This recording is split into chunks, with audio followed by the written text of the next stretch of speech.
Bonjour à toutes et à tous. Je suis heureux de vous présenter aujourd'hui un travail de recherche qui n'est pas encore publié et qui est le fruit d'une collaboration avec mon étudiant de thèse, Monsieur Mohamed Mouzaya de l'Université de Béjaïa. Cet exposé s'intitule Une approche polynomiale des nombres Q Bernoulli de Karlitz. Il s'agit dans ce travail d'établir une nouvelle suite polynomiale BNQ de x qui dépend d'un paramètre q qui va être un q analogue des polynômes de Bernoulli classiques, c'est-à-dire lorsque q égale 1 ou q tend vers 1, on retrouve les polynômes de Bernoulli classiques et tels que, propriété fondamentale, telle que la spécialisation en x égale 0 va nous amener un nombre introduit par Karlitz, un nombre Q Bernoulli de Karlitz, donc introduit par Karlitz depuis 1948. C'est pour ça que le titre, donc, c'est une approche polynomiale, une nouvelle approche des nombres Q Bernoulli de Karlitz. J'ai structuré mon propos en plusieurs parties. D'abord, je vais vous parler des sommes de puissance d'entiers naturels, qui est à l'origine des nombres de Bernoulli. Donc, ça va être donc un bref historique depuis l'Antiquité grecque jusqu'à Bernoulli. Ensuite, je vais introduire donc les nombres et les polynômes de Bernoulli, version classique et version moderne avec les séries génératrices exponentielles. Ensuite, je vais introduire le Q-calcul et vous présenter les différents Q analogues des nombres et polynômes de Bernoulli qui existent dans la littérature mathématique, en se focalisant sur les Q analogues de Karlitz, que nous considérons les plus importants. Et enfin, je vais vous présenter donc les résultats principaux de l'article avec quelques esquisses de preuves et conclure avec quelques perspectives. Alors, je commence. Les sommes de puissance d'entiers naturels, c'est-à-dire somme de k égale 1 jusqu'à n, k puissance quelque chose, puissance i par exemple, somme des puissances im d'entiers naturels, depuis k égale 1 jusqu'à un certain entier n. Alors, déjà pour commencer, donc le problème c'est trouver une forme close pour ces sommes. Le problème qui se pose donc c'est trouver une forme close pour ce genre, pour ce type de somme. Par exemple, prenons la puissance 1, somme de k, k égale 1 jusqu'à n, ça c'est connu, donc c'est n fois n plus 1 sur 2, quelque chose qu'on enseigne au lycée. Ça c'est connu depuis très longtemps, au moins donc depuis les néo-pythagoriciens. Les néo-pythagoriciens, c'est-à-dire les disciples de Pythagore, donc 5e siècle avant Jésus-Christ et quelques siècles après. Donc cette formule est connue et a été démontrée par géométriquement, des figures géométriques. Donc ça c'est la somme donc, des puissances 1. Somme des puissances 2, donc des carrés, somme de k carré, k égale 1 jusqu'à n. La formule c'est n fois n plus 1 fois 2n plus 1 sur 6. Donc cette formule, elle est connue au moins depuis Archimède. Alors Archimède a démontré cette formule, a trouvé cette formule. La motivation d'Archimède, c'était donc le calcul des surfaces et des volumes. Donc c'est pour ça qu'il s'intéresse à ce genre il s'intéresse à ce problème. Donc sa méthode, c'est, étant donné une figure géométrique assez compliquée, par exemple, disons un disque ou une sphère, etc., une paraboloïde, par exemple. Alors sa méthode, c'est d'inscrire donc des figures géométriques élémentaires, telles que triangle, carré, etc., et de circonscrire la même figure par des figures géométriques élémentaires, et puis d'encadrer la surface. Donc on l'encadre, et à chaque fois on raffine ces encadrements, de sorte à prouver que la valeur de cette surface est égale à un certain nombre bien déterminé. Alors, comme il n'y avait pas la notion de limite à l'époque, donc ils utilisent ce qu'on appelle la méthode d'exhaustion, c'est-à-dire un double raisonnement par l'absurde. Donc il montre que la surface ne peut être ni plus grande qu'une certaine quantité, ni plus petite que la même quantité, donc elle est forcément égale à cette quantité. C'est de cette façon qu'il a montré par exemple que la surface d'un disque c'est pi r carré, ou bien le volume d'une boule de rayon R c'est 4 tiers pi r cube, etc. Donc, méthode d'exhaustion qui est à la fois utilisée par les Grecs et par les mathématiciens arabes plus tard. Pour la somme des cubes, là on va plus loin, un peu plus loin, ça va être au Xe siècle avec Al-Karaji. Somme des k cubes, c'est donc la formule n au carré fois n plus 1 au carré sur 4. Al-Karaji est un grand algébriste arithméticien arabo-persan. On lui doit le triangle arithmétique qui est attribué faussement à Pascal. On lui doit la formule du binôme attribuée faussement à Newton. On lui doit surtout donc cette formule connue. Pour cette formule, c'est la somme des cubes. Et pour démontrer cette formule, il introduit pour la première fois dans l'histoire des mathématiques le raisonnement par récurrence. Donc il est l'inventeur de cette démonstration par récurrence. Et en même temps, il donne une autre méthode géométrique pour démontrer cette formule, assez élégante et connue dans l'histoire, méthode géométrique pour convaincre les géomètres, parce qu'à l'époque, l'algèbre était une discipline récente et que la majorité des mathématiciens sont plus convaincus par la géométrie que par les méthodes algébriques. Donc ça c'est pour la puissance, la somme des cubes. Somme des puissances quatrième, toujours donc dans la même époque, on va dire 10e siècle, avec Ibn Haytham, très connu en tant que grand physicien mathématicien, connu notamment pour ses travaux en optique. Et il s'intéresse à ce problème pour ses motivations, c'était le calcul des volumes. Alors, donc il démontre donc cette formule pour la somme des puissances quatrième, somme des k puissance 4, k égale 1 jusqu'à n, c'est n fois n plus 1 fois 2n plus 1 fois 3n au carré plus 3n moins 1 divisé par 30. Là, on voit déjà ça commence à se compliquer et on n'arrive pas à deviner que va être la somme des puissances im pour i quelconque. On n'a pas de... Quand on voit cette formule, on est un petit peu... on peut pas avoir l'idée de ce que ça va être donc le cas général, une forme close pour le cas général. Comme j'ai dit, la motivation d'Ibn Haytham, c'est de calculer le volume. Voilà, j'ai explicité ici le volume de la paraboloïde d'équation. Bon, ça c'est une traduction, bien sûr. Y carré plus z carré égale x puissance 4. Alors, pour calculer le volume de cette paraboloïde, on a besoin de calculer donc ces sommes. Alors, pourquoi on a besoin de ces sommes? Parce qu'on a besoin de calculer cette intégrale. Avec le langage d'aujourd'hui, en plan primitif, il n'y avait pas encore ces notions de primitive, etc. Donc, le calcul se fait donc en utilisant cette formule.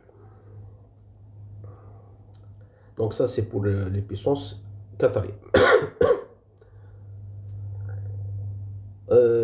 On va plus loin en Europe vers donc 17e siècle avec Pascal qui introduit donc une méthode générale, une méthode récursive générale pour calculer les sommes de puissance de proche en proche. Alors donc l'idée de Pascal, il utilise deux formules qu'on est dans le monde arabo-musulman. La première formule, c'est la formule du binôme d'Al-Karaji. Et la deuxième astuce, deuxième technique, c'est les sommes télescopiques également connues et utilisées dans le monde arabo-musulman. Donc ces deux techniques vont l'amener à démontrer la formule encadrée. Cette formule. Et comme on voit bien ici, SIN, donc c'est la somme des puissances IM. Et là, donc, ça nous donne une formule récurrente, mais c'est une récurrence d'ordre infini, donc un peu compliquée. Mais ça permet de calculer de proche en proche toutes les sommes de puissance d'entiers naturels. Mais l'inconvénient, c'est que pour calculer, par exemple, la somme des puissances dixièmes, on a besoin non seulement de la somme des puissances neuvièmes, mais de toutes les sommes qui la précèdent. Et donc ça rend les choses un peu compliquées. Mais c'est un début pour la forme close générale. Même époque, Fermat, 17e siècle. Fermat, il avait une idée qui était de faire un changement de base. Donc, il a constaté que k puissance n, bien x puissance n, ce monome x puissance n n'est pas bien adapté pour l'opérateur de sommation discrète. Il constate que la somme que les puissances ascendantes, qu'on appelle donc les puissances ascendantes, donc x puissance n bar, x plus 1 jusqu'à x plus n moins 1, ces monômes-là, ou bien les puissances descendantes, x n souligné, donc x moins 1, etc., jusqu'à x moins n plus 1, sont mieux adaptés à cet opérateur. Et ça, c'est grâce à la formule 1. On voit bien la formule 1, que la somme de k puissance n bar, c'est tout simplement grand N puissance n plus 1 bar sur n plus 1. Ça fonctionne un petit peu comme les primitives. Et donc, l'idée, c'est de faire le changement de base. Chaque fois qu'on a besoin de calculer somme de k puissance n, on se ramène à ces nouvelles bases. Donc, on fait un changement de base 2 fois. Donc, c'est réalisable. On peut calculer les puissances, les sommes des puissances im pour n'importe quel i. Mais c'est un peu lourd, donc on a à faire à chaque fois donc, 2 changements de base pour y arriver. En préparant cet exposé, j'ai été surpris de voir que cette formule était déjà connue dans le monde arabo-musulman par un mathématicien très brillant et très connu qui s'appelle As-Samaw'al. Et il était déjà au courant de cette formule et apparemment il l'avait utilisée pour calculer quelques sommes de puissance. Voilà, juste entre parenthèses.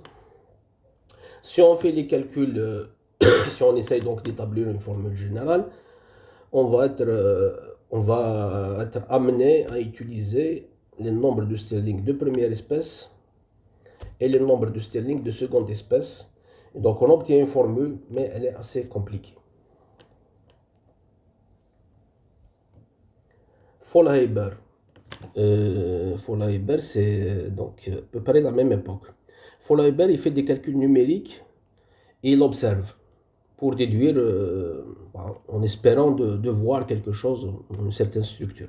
Alors, il fait les calculs numériques jusqu'à n égale 17. Donc, somme des puissances nième jusqu'à n égale 17. Et, il n'a pas découvert, bien sûr, la forme close, mais il a remarqué certaines structures. Par exemple, il a remarqué que pour n impair, supérieur ou égal à 3, Sn de n a cette forme particulière, n carré, n plus 1 carré, Pn, P c'est un polynôme, Pn c'est un polynôme, appliqué à n fois n plus 1. Alors cette structure, il n'a pas non plus démontré cette structure particulière, et ce qui a été démontré et confirmé par Jacobi en 1834. On a démontré qu'on a effectivement une formule de ce type. Il y a une formule analogue lorsque n est pair, qui n'a pas été remarquée par Faulhaber, mais par Jacobi, par d'autres. Par contre, les polynômes Pn qui interviennent ici sont inconnus. Donc, on n'a pas de forme close pour ces polynômes. Jusqu'à présent, il n'y a pas de forme close intéressante pour ces polynômes Pn. On arrive donc à celui qui va conclure, c'est Bernoulli. Donc on peut dire 18e siècle, 17e siècle, 18e siècle. Dans son œuvre Ars Conjectandi, qui est publiée après sa mort à titre posthume en 1713, alors Bernoulli, il arrive à conclure en se basant sur les travaux de Faulhaber, de son prédécesseur. Il remarque les formules qu'il a trouvées Faulhaber et il constate que la forme close va être sur il constate cette formule. Mais dans cette formule, on voit des nombres nouveaux, BK, on voit apparaître des nombres nouveaux que Bernoulli donc appelle les constantes universelles et que Euler appelle plus tard, c'est des nombres rationnels, Euler les appelle les nombres de Bernoulli. Donc cette appellation nombre de Bernoulli est due à Euler. Et Bernoulli nous donne une façon de calculer donc ces nombres de proche en proche, cette suite de nombres rationnels de proche en proche. Alors c'est un calcul symbolique, C'est-à-dire, si b plus 1 puissance n égale b puissance n, qu'est-ce qu'on fait pour calculer les nombres de Bernoulli de proche en proche? Donc, on développe cette formule par la formule du binôme. Et puis, à chaque fois qu'on trouve b puissance un certain k, je le remplace par b indice k. C'est ça le calcul symbolique. Donc, on développe et on remplace chaque puissance de b puissance k, par b indice k. Ça nous donne une formule récurrente. Et cette formule récurrente, donc, ça permet de calculer de proche en proche les nombres de Bernoulli. Alors, vous avez donc une petite table ici. Vous avez donc B0, c'est 1, B1, c'est moins 1,5, B2, c'est 1 sur 6, B4, c'est moins 1 sur 30, etc. Bon, on voit bien que ça se complique, et c'est des nombres qu'on ne maîtrise pas jusqu'à présent, bien qu'on a des formules, plein de formules. On continue à découvrir aujourd'hui des formules sur les nombres de Bernoulli, mais on ne les maîtrise pas totalement. Et vous avez Bn égale 0 pour n impair supérieur ou égal à 3. Alors, celui qui va bénéficier de tout ça, donc, qui va montrer en fait le grand intérêt de ces nombres de Bernoulli, c'est Euler. Euler avait plein de formules il avait retrouvé ces nombres-là plusieurs fois dans ses recherches. Je donne ici juste deux résultats les plus connus, les plus importants. Vous avez par exemple la formule d'Euler-Maclaurin. La formule d'Euler-Maclaurin, formule très connue et remarquable, très importante en analyse. Donc c'est une formule qui permet donc de comparer ou bien d'estimer une somme discrète à une somme continue, c'est-à-dire à une intégrale. Voilà, ici donc on compare entre les deux. Vous avez donc cette formule. Soit vous le faites pour une somme discrète pour l'approcher en une intégrale, ou bien l'inverse. D'ailleurs, on dit que Euler l'a fait pour rapprocher une somme discrète d'une intégrale, et Maclaurin a fait l'inverse. C'est pour ça que ça s'appelle Euler-Maclaurin. Vous avez un reste, Rn, mais ce reste est trompeur. On peut croire que ce reste tend vers 0. Non, c'est pas vrai. C'est-à-dire, je ne peux pas remplacer en réalité cette somme finie par une série. Ce reste ne tend pas forcément vers 0. Par contre, ce qu'on fait en pratique, donc on tronque cette somme là où on arrive à un terme suffisamment petit. Et ça donne de très bonnes approximations. Alors vous avez une autre formule, aussi très connue, c'est les formules d'Euler pour les valeurs de la fonction zeta aux entiers pairs ou bien aux entiers impairs négatifs.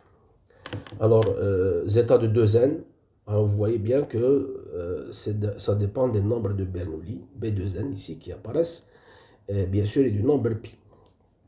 Et puis vous avez zeta de 1 moins n, là c'est les valeurs de zeta aux entiers négatifs impairs. Et là vous avez donc c'est moins bn sur n. Bien sûr ici zeta pour les impairs, c'est le prolongement analytique de la fonction zeta au plan complexe.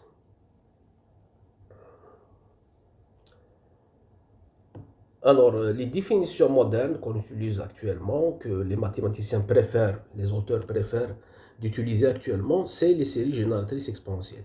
Donc, dans les articles relativement récents, les nombres de Bernoulli sont définis par leur série, ou bien introduits par leur série génératrice exponentielle, qui est la fonction t sur exponentielle t moins 1. Donc, bien sûr, avec son prolongement analytique ou par continuité, donc c'est en t égale 0, ça donne 1. Alors les nombres, les coefficients qui interviennent dans ce développement de Taylor, c'est ça, donc les nombres de Bernoulli. Pour les polynômes de Bernoulli, je ne les ai pas introduits jusqu'à présent. Alors grosso modo, sont rentrés dans quelques détails techniques. À une constante additive multiplicative près, les polynômes de Bernoulli, donc c'est à peu près les polynômes qui donnent les sommes de puissance d'entiers naturels. À peu près ça, pas tout à fait exact, c'est à peu près ça, à une constante, donc à des constantes additives multiplicatives près. Et vous avez donc la définition moderne, si vous voulez, on les introduit par leur fonction génératrice exponentielle, donc c'est cette fonction-là. Vous avez donc t exponentielle xt sur exponentielle t moins 1 prolongement par continuité en 0. Alors, ce qui intervient ici dans le développement de Taylor, c'est les polynômes de Bernoulli. Le lien, vous avez le lien entre nombre de Bernoulli et polynôme de Bernoulli, c'est lié. Alors, si vous avez les polynômes de Bernoulli, vous remplacez x par 0, vous aurez le nombre de Bernoulli. Donc, c'est le terme constant des polynômes de Bernoulli. Inversement, si vous avez le nombre de Bernoulli depuis k égale 0 jusqu'à n, alors vous avez le polynôme de Bernoulli qui est donné par cette formule 2. Vous avez plein de formules, on continue à découvrir des formules et des théorèmes sur le nombre de Bernoulli jusqu'à présent. Alors, donc, il y a la formule Tarois, pourquoi je l'ai mis ici, c'est cette formule-là qui est à la base de notre recherche.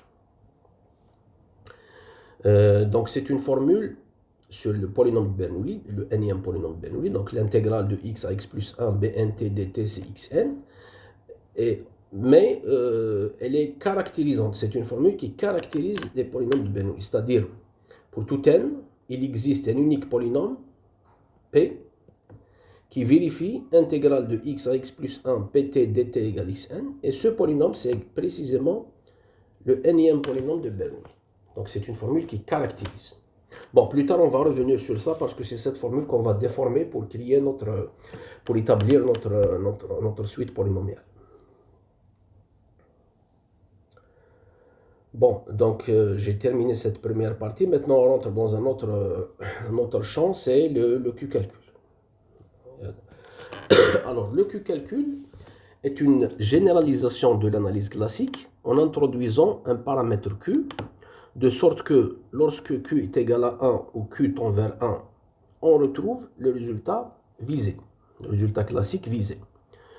Donc, on parle de déformation continue, que ce soit donc d'une fonction, d'un nombre, d'une formule, mais pas seulement, ça peut être aussi d'un opérateur. Donc, lorsque opérateur comme par exemple l'opérateur de dérivation, d'intégration, sommation discrète, etc.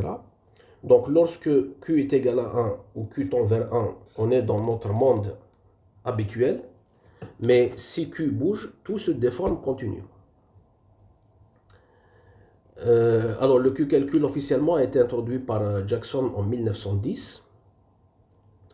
Mais ses origines, en fait, remontent à plus loin avec des précurseurs comme Euler, Gauss, Jacobi, Hein et plusieurs autres mathématiciens du 19e siècle. Dans leur recherche, ils utilisaient déjà, donc ces mathématiciens utilisaient déjà dans leur recherche des séries qui dépendent d'un paramètre Q, qu'on appelle aujourd'hui les Q-séries. Actuellement, le Q-calcul intervient dans plusieurs branches de mathématiques, telles que la théorie des nombres, la combinatoire, l'analyse ou encore la physique mathématique. Les concepts de base, ou bien les concepts fondamentaux du Q-calcul, sont ce que vous voyez à l'écran. Donc vous avez ce qu'on appelle donc les Q analogues. Les Q analogues. Vous avez par exemple le Q analogue d'un entier n, c'est 1 plus Q carré plus jusqu'à Q puissance n-1, c'est-à-dire Q puissance n-1 sur Q-1. Et donc vous voyez bien que lorsque Q est égal à 1 ou Q tend vers 1, on va retrouver notre entier n. Vous avez par exemple le Q analogue du factoriel, n factoriel. Son Q analogue, c'est n factoriel Q, qui est donné par 1Q fois 2Q fois jusqu'à nQ. Et pour Q égale 1, on retrouve notre factoriel usuel. Vous avez le Q analogue du coefficient du binôme, NKQ, c'est n factoriel Q sur K factoriel Q fois n moins K factoriel Q. Même chose, quand Q égale 1, on retrouve le coefficient du binôme qu'on connaît.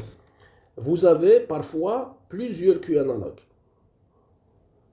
Bien sûr, on parle de Q analogue intéressant. Par exemple, la fonction exponentielle x, qu'on définit donc en général, c'est somme de xn sur n factoriel.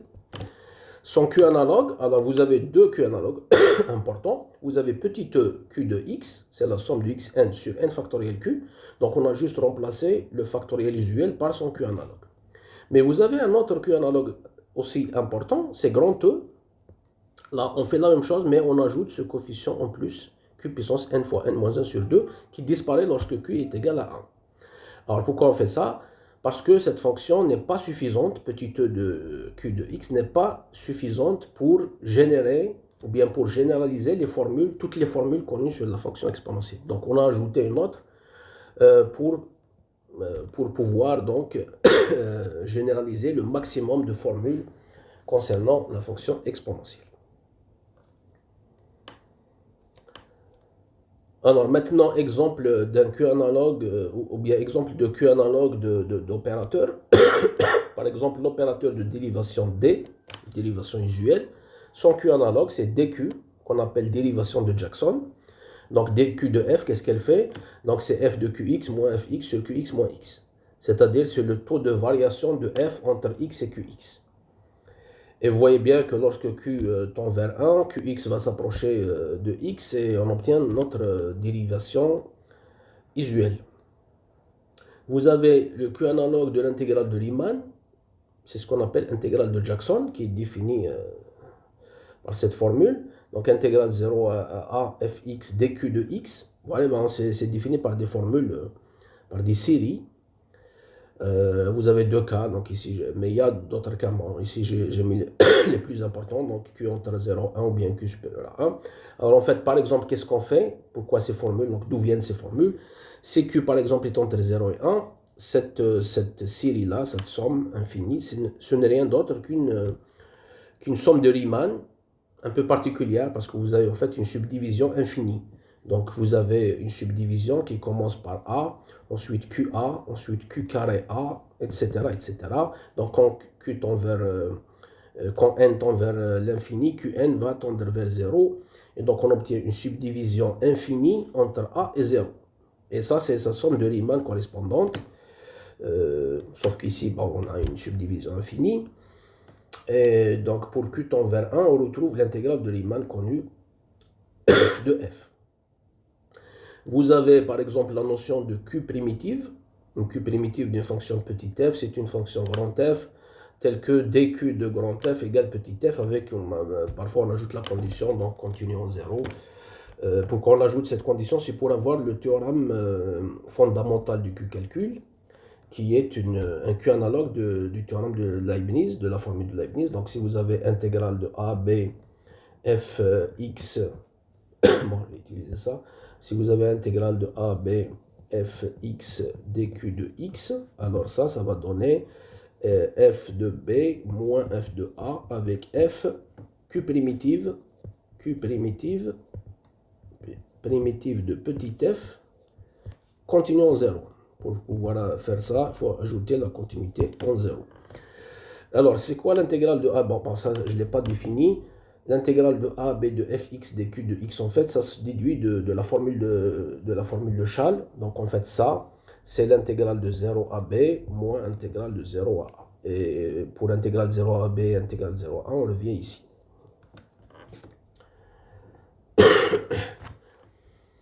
Quelques belles formules dans ce domaine. Vous avez par exemple la formule du binôme de Gauss, qui généralise, donc qui est un Q analogue de la formule du binôme d'Al-Karaji. Donc le produit de x plus q puissance ky, k égale 0 jusqu'à n moins 1, c'est donné par cette somme. Et là, on voit bien que lorsque q est égal à 1, ces coefficients du binôme qu'on appelle les binômes de Gauss, les coefficients binomiaux de Gauss vont devenir les coefficients binomiaux usuels, et on retrouve la formule du binôme d'Al-Karaji, bien connue, x plus y puissance n égale somme de nk x puissance n moins k égale puissance k. Et vous avez comme deuxième exemple, mais le deuxième exemple c'est un exemple dans le domaine du Q-calcul, mais ce n'est pas un Q analogue, c'est-à-dire Q égale 1 ne donne rien du tout ici. Par contre, la formule est extrêmement importante, extrêmement remarquable. C'est la formule du triple produit de Jacobi. Vous avez une somme infinie qui est transformée en un produit infini. Cette formule, l'une des applications très remarquables de cette formule, c'est la redémonstration avec précision d'un théorème d'arithmétique de Lagrange qui nous dit que tout entier naturel est somme de 4 carrés parfaits. Un théorème remarquable et important de Lagrange nous dit que tout entier naturel est somme de 4 carrés parfaits. Lagrange l'a démontré par les résidus quadratiques. assez technique. Cette formule du triple produit de Jacobi permet de retrouver ce résultat, mais en précisant le nombre de manières différentes dont un entier naturel s'écrit comme somme de quatre carrés.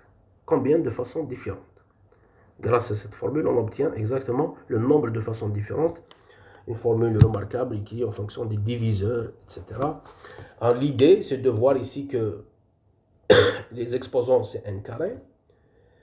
Et donc, l'idée, c'est de prendre tout ça à la puissance 4 pour avoir Q puissance une somme de 4 carrés. C'est l'idée de base, mais après, c'est très technique. Après. On arrive donc, on s'approche de notre sujet. Donc, les Q analogues des nombres de Bernoulli et des polynômes de Bernoulli. Alors, il y a plusieurs tentatives depuis le milieu du XXe siècle. Il y a plusieurs tentatives de trouver des bons Q analogues des nombres et des polynômes de Bernoulli. Par exemple, les plus connus, la méthode de Nall-Wald-El-Salam. Très naturelle, puisque là, ça utilise les séries génératrices, puisque la série génératrice exponentielle des nombres de Bernoulli, c'est t sur exponentielle t-1. C'est tout à fait naturel de prendre le Q analogue de cette fonction, de remplacer donc l'exponentielle par son Q analogue, EQT. Et de regarder ici, de remplacer le factoriel par son Q analogue, et puis de regarder ici, donc les coefficients qui sont là, c'est ce qu'on appelle donc les Q Bernoulli de Nall-Wald-El-Salam. Vous avez une petite table qui donne ces nombres-là.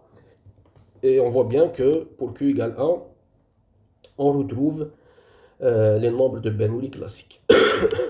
Vous avez une autre alternative, c'est Jackson, Hahn, Ziegler, qui ont proposé plutôt, c'est la même idée, sauf que la fonction exponentielle, comme elle a deux Q analogues intéressants, on considère le deuxième au lieu du premier. Donc grand E, Q de T. Là, la même chose, les factoriels sont remplacés par les Q analogues, et là on obtient ces nombres-là de Jackson, Hahn et Ziegler, qui sont proches des nombres de Nall-Wald-El-Salam, ils sont assez proches. Vous avez quelque chose de complètement différent, introduit par Carl Leeds, une méthode bien réussie. Donc, il introduit les Q analogues des nombres de Bernoulli, des polynômes Bernoulli, en se servant du calcul de la formule symbolique. Alors, tout à l'heure, je vous ai parlé de la formule symbolique qui génère les nombres de Bernoulli, c'était B plus 1 puissance n égale B puissance n. Alors, Carl Leeds a eu l'idée donc de déformer cette formule en introduisant un paramètre Q quelque part. Et alors, il met Q à l'intérieur de la parenthèse.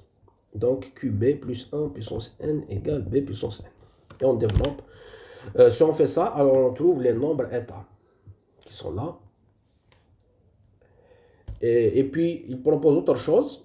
Bon, le problème avec les nombres états, c'est qu'ils ne sont pas définis en Q égale 1. Là, on va avoir un problème de définition en Q égale 1. Et donc, on peut dire que c'est des Q analogues dégénérés. Ce n'est pas des véritables Q analogues. Ils sont quand même intéressants parce qu'ils interviennent dans des formules. Par contre, la méthode qui a réussi, c'est d'ajouter ici un paramètre Q. Vous voyez bien que lorsque Q est égal à 1, Q tend vers 1, on va se retrouver là. Ça donne ce qu'on appelle les nombres bêta. Alors, les nombres bêta, les Q analogues de Carl Leeds, c'est ça les véritables Q analogues. Les nombres bêta, ils sont définis en Q égale 1. Et ça donne de véritables Q analogues intéressants des nombres de Bernoulli. Mais les nombres états, ce n'est pas des nombres à jeter, c'est des nombres qui interviennent dans des formules et qui permettent de faire parfois le lien avec les bêtas. Vous avez par exemple des formules qui lient entre les états et les bêtas. Par exemple ça. Alors vous avez donc les premiers calculs, une petite table. Vous voyez donc ici les états.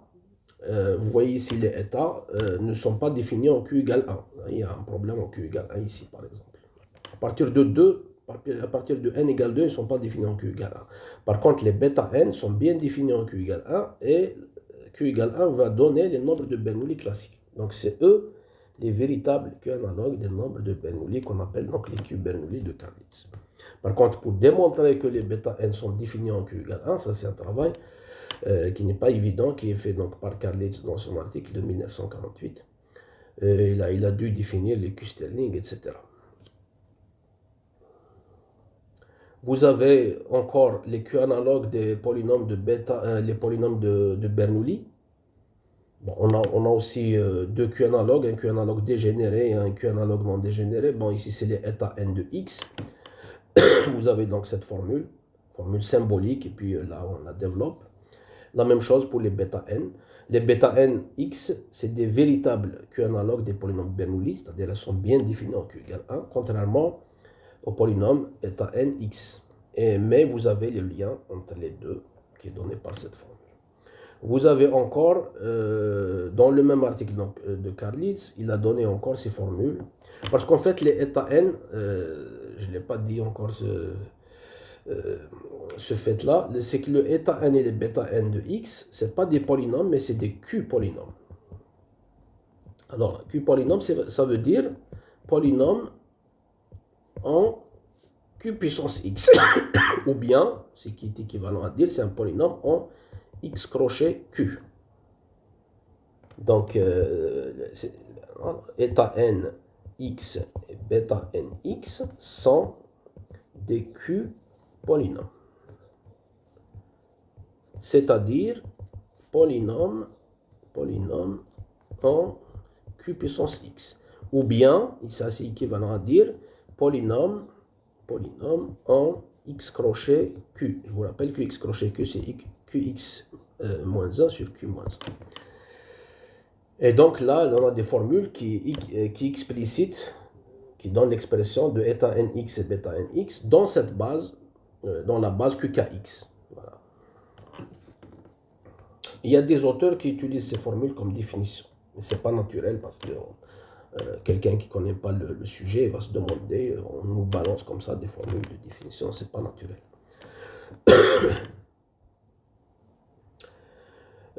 Alors, le lien avec la somme des puissances. Alors, ça, c'est pas fait dans Karlitz. Karlitz n'a jamais parlé dans son article des sommes de puissances. Ça, je l'ai fait moi-même dans un article à part. Donc, j'ai fait le lien entre les polynômes état n de Karlitz et bêta n aussi, et les sommes de puissances. Mais ici, vous avez la somme de q puissance. Ici, c'est pas la somme de puissance, c'est la somme de q puissance. Alors, q puissance, donc, ça veut dire kq puissance n. Somme de kq puissance n. Bon, on ajoute ici le facteur q puissance k pour avoir des formules, pour avoir des formules assez jolies. Bon, ça c'est un peu technique. Sinon, bon, ça ne fonctionne pas bien. Donc il faut ajouter q puissance k pour que ça marche. Et puis q puissance k, lorsque q tend vers 1, de toute façon, ça va s'éliminer. Donc en fait, ce qu'on fait, c'est ici on ajoute q puissance k. Voilà, en k égale 0 jusqu'à n. Vous avez donc le lien avec les polynômes état n et bêta n de Karlitz dans ces deux formules. Et puis cette formule-là nous a été très, très utile. C'est cette formule en fait qui nous a été vraiment, qui nous a permis donc de faire notre travail. Et voilà, maintenant, on arrive à notre travail, notre approche polynomiale. Alors, notre but, c'est, ou bien notre point de départ, c'est la formule que j'ai annoncée tout à l'heure, intégrale de x à x plus 1, bnt dt égale xn. Alors, on voulait déformer cette formule continuellement pour construire nos Q analogues des polynômes de Bernoulli. Alors, ce qu'on a fait, l'idée donc de base, c'était de remplacer les intégrales de Riemann par les intégrales de Jackson. Donc, il faut faire intégrale de Bnq, bon, nos Q analogues, donc ça va être Bnq de t. Là, je vais avoir dq de t. Et là, je vais avoir quelque chose qui va être un Q analogue de celui-là. Et là, je vais chercher les bornes qui vont être des Q analogues de ces bornes-là. Alors, ce qu'on a trouvé, après quelques réflexions, il faut mettre ici x, là, mettre qx plus 1. Et là, je ne peux pas mettre xn. Pourquoi je ne peux pas mettre xn? Parce que ici, l'intégrale de Jackson va donner un polynôme de degré n plus 1. Et donc, il faut mettre quelque chose de degré n plus 1 pour que ça marche. Alors, ce qu'on a mis, c'est q moins 1, xn plus 1, plus xn. Bon, lorsque q est égal à 1, ça va partir et on retrouve le cas classique. Mais il va falloir après démontrer l'existence et l'unicité. Il y a des choses donc à faire. Bon, ça c'est une définition, mais c'est en même temps une proposition. Donc, il existe des polynômes, il existe un unique polynôme Bnq de t qui vérifie ça pour tout n. Voilà. Pour tout n, on a l'existence d'une unicité. Alors pour montrer l'existence d'une unicité, ça c'est juste un truc d'algèbre linéaire. On a construit donc une application linéaire entre ces deux espaces vectoriels, Rnx et En. Rnx, c'est les polynômes de degré inférieur ou égaux à n. Et cette application, elle est bien choisie, elle est injective, donc ça donne un isomorphisme, d'où l'existence de nos polynômes Bnq de t. Par contre, pour les calculer, on connaît leur existence, donc on va les écrire dans la base canonique de Rnx, et on cherche les coefficients. Alors, les coefficients sont les inconnus, donc on obtient des systèmes linéaires. Donc, le premier calcul de Bnq de t, c'était donc la résolution des systèmes linéaires. Alors, on a fait les premiers calculs, on a trouvé ces polynômes-là. B0q de x, B1q de x, B2q de x.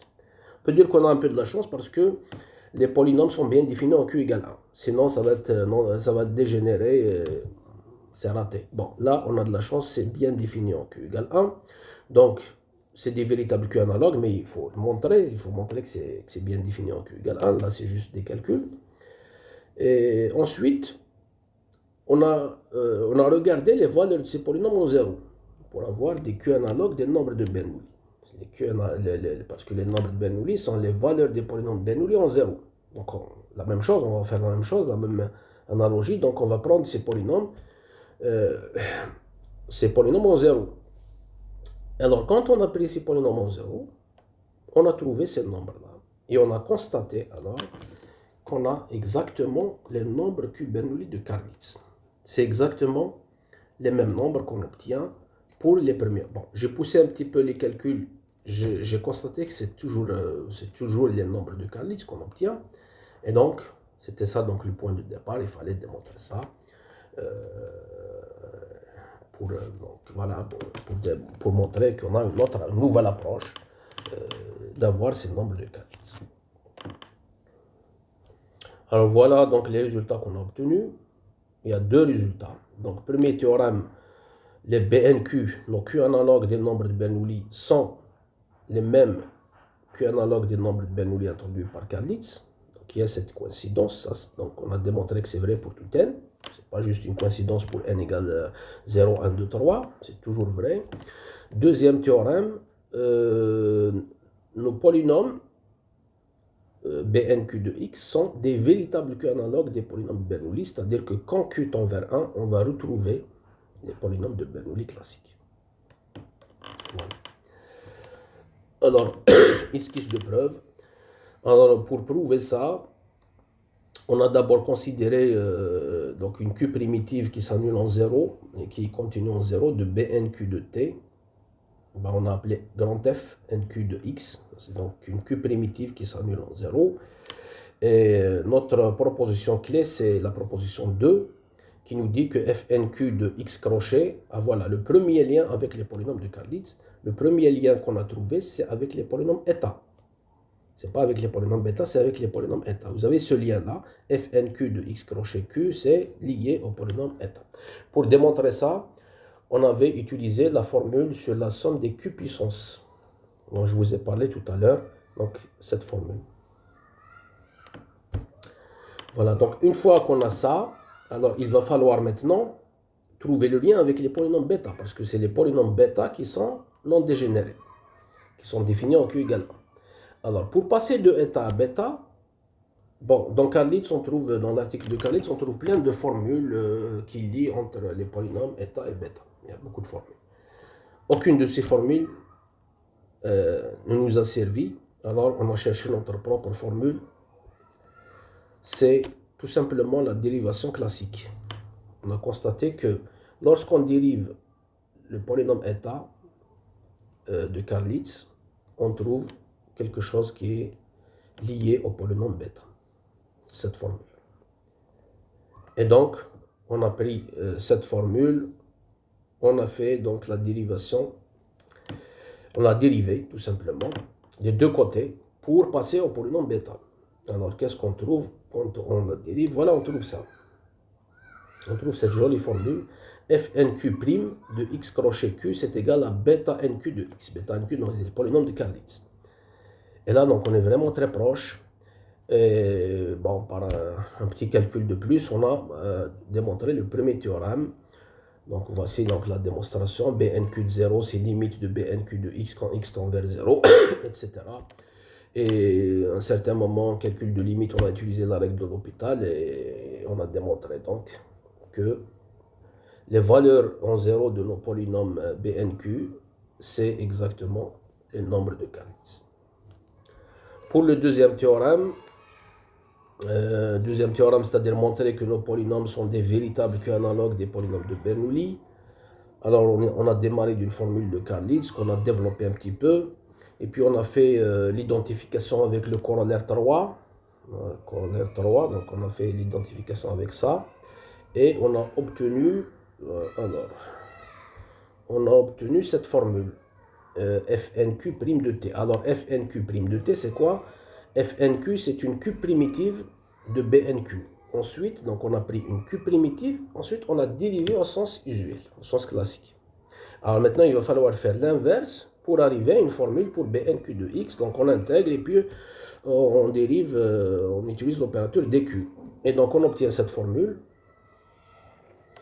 Lorsqu'on prend q égale 1 dans cette formule, on obtient le résultat, c'est-à-dire limite de Bnq de x quand q tend vers 1, c'est Bn de x. Ce qui montre donc que nos polynômes Bnq, c'est des véritables Q-analogues des polynômes de Bernoulli classiques. Voilà. Donc, pour résumer ça, une petite synthèse, donc il y a deux contributions, on peut dire, deux contributions dans ce travail. Donc, on a introduit de nouveaux Q-analogues des polynômes de Bernoulli, qu'on a appelé Bnq de x, via l'intégrale de Jackson. Alors, ça, c'est une nouveauté, parce qu'à notre connaissance, les Q-analogues que les anciens mathématiciens ont introduits, que j'ai donc rappelé tout à l'heure, c'est soit série génératrice exponentielle, soit comme Karlitz, calcul symbolique. Là, on a changé un peu de méthode, on les a introduits, on a introduit un Q-analogue via l'intégrale de Jackson. Et puis, on a constaté, on a démontré que en spécialisant x à 0, faisant x égale 0 dans ces polynômes, on obtient les Q Bernoulli de Karlitz. Donc, on retrouve en fait les Q Bernoulli de Karlitz par une nouvelle approche. Voilà, donc je m'arrête là. Alors, pour les perspectives, avant de s'arrêter, pour les perspectives, on peut... bon, c'est des perspectives abordables, modestes. Comme les polynômes d'Euler et de Genocchi sont assez proches des polynômes de Bernoulli, on peut envisager d'introduire leur Q-analogue via l'intégrale de Jackson par la même méthode. Donc, en utilisant l'intégration de Jackson, trouver des Q-analogues intéressants des polynômes d'Euler et des polynômes de Genocchi, par exemple. Une autre perspective, c'est de voir le lien de nos polynômes Bnq de x avec les fonctions génératrices. De voir par exemple ce que donne leur fonction génératrice exponentielle, d'étudier ces fonctions génératrices, etc. Voilà, donc je m'arrête là. Merci de votre attention. Donc, je suis prêt à répondre à vos questions.